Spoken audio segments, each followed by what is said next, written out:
अन्नपूर्णास किचनमध्ये आपणा सर्वांचे सहर्ष स्वागत आहे। आज आपण कारळ्याची चटणी बनवणार आहोत। त्यासाठी इथे मी गॅसवरती कढई ठेवलेली आहे। इथे मी 1 वाटी कारळे छान अशी खरपूस भाजून घेणार आहे।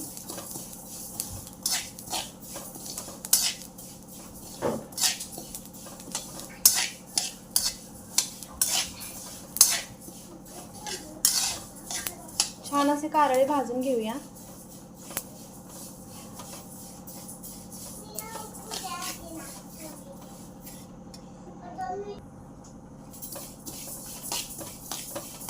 छान असे आपले कारळे भाजून झालेले आहेत। आता हे आपण काढून घेऊया।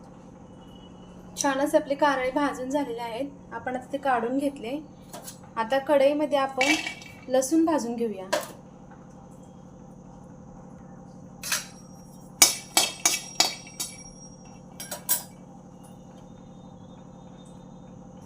मंद आचेवरती आपण लसूण भाजून घेणार आहोत।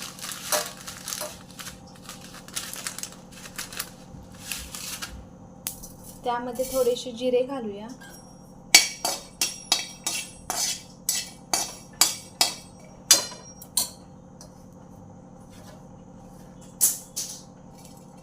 त्यामध्ये थोडं खोबरे घालून घेऊया।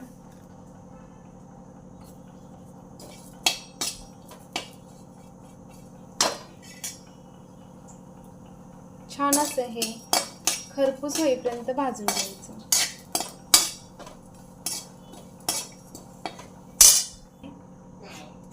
छान असं खरपूस होईपर्यंत आपलं हे भाजून झालेलं आहे। आता आपण गॅस बंद करूया व 5 मिनिटे थंड होऊन देऊया।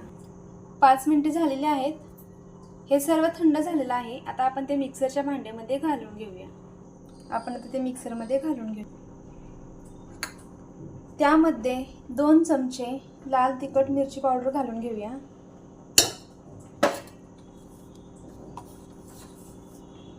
व चवीपुरते मीठ घालूया आणि हे मिक्सरला फिरवून घेऊया।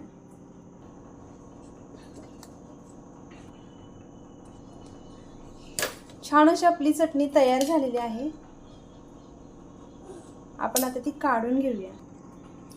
छान अशी आपली कारळ्याची चटणी तयार झालेली आहे। ही चटणी तुम्ही बाजरीच्या भाकरीबरोबर ज्वारीच्या भाकरीसोबत खाऊ शकता।